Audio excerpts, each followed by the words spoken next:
Hola. A ver, cada vez que oímos eso de un estudio demuestra que, damos por hecho que es la verdad, ¿no? Pero ¿alguna vez nos hemos parado a pensar cómo se llega a esa verdad? Hoy nos metemos de lleno en el gran debate de la búsqueda del conocimiento. ¿Confiamos más en los números o en las historias? Esa es la pregunta del millón. Y claro, la respuesta no es para nada sencilla, porque es que todo depende de la lente con la que miremos. ¿Qué preferimos?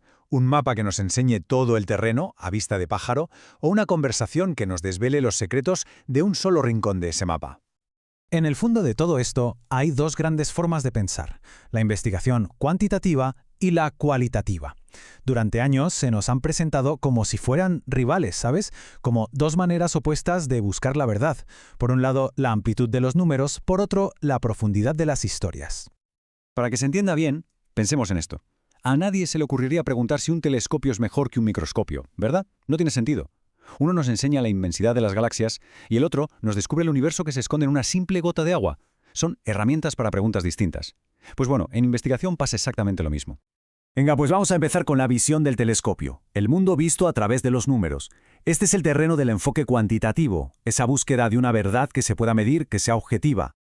Su base, como decíamos, es la medición. Se trata de coger lo que observamos y convertirlo en números, para luego poder analizarlo con estadística.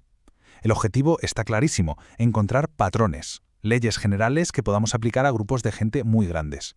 La filosofía que hay detrás es que el mundo social, igual que el mundo físico, se puede conocer, que hay una realidad ahí fuera esperando a que la midamos. Y por eso la objetividad es sagrada.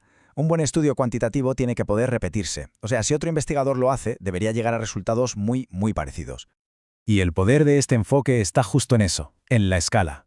Para entender las tendencias de voto, por ejemplo, el Eurobarómetro no habla con 10 mujeres, no, habla con 35.000. Es que solo con esa magnitud se pueden detectar patrones que sean de verdad fiables y tener una fotografía general con un alto grado de confianza. Vale, ahora vamos a cambiar de lente. Dejamos el telescopio y cogemos el microscopio. El enfoque cualitativo no va de medir, va de entender el significado profundo de las experiencias humanas. Aquí los datos no son números, son palabras, son imágenes, son comportamientos.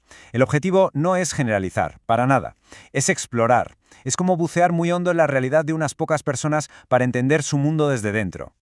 A diferencia de la distancia objetiva del método cuantitativo, la investigación cualitativa exige meterse hasta el fondo. Por ejemplo, en un estudio sobre cómo funcionan los gabinetes de prensa, el investigador se puso a trabajar dentro del gabinete del CSIC para ver las dinámicas reales, las charlas de pasillo, los procesos que no están escritos en ningún manual. Solo así se puede captar la esencia de ese entorno. Esta cita, la verdad, es que lo clava. La clave no es observar a la gente como si fueran bichos en un laboratorio. No. Es entender el mundo a través de sus ojos. Lo que importa no es solo lo que hacen, sino por qué creen que lo hacen. Vale, ya tenemos las dos perspectivas sobre la mesa, el mapa general y la historia personal. Ahora vamos a ponerlas cara a cara, para ver bien dónde está la diferencia de verdad.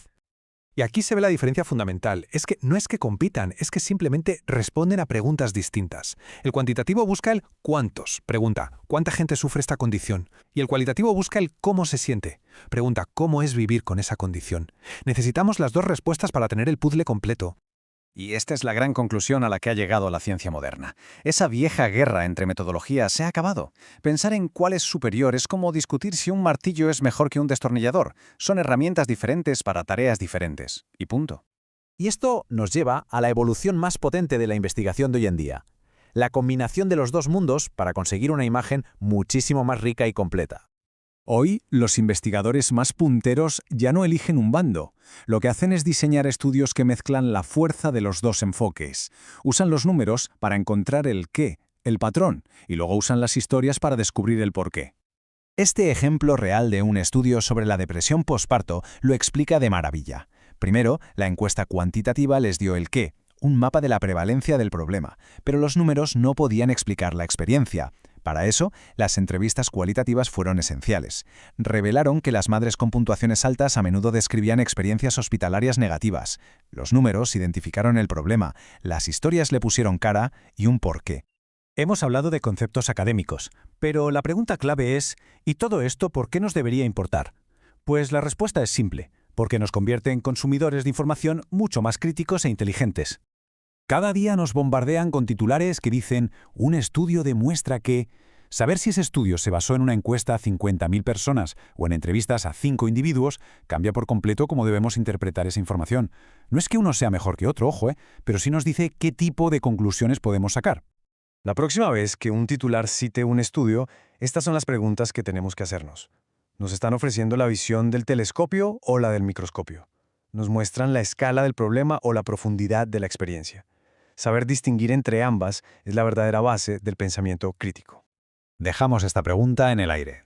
Porque al final, el objetivo no es elegir entre números e historias, sino aprender a leer ambos. Solo así podremos cuestionar lo que nos cuentan, profundizar por nuestra cuenta y finalmente empezar a entender el mundo en toda su complejidad.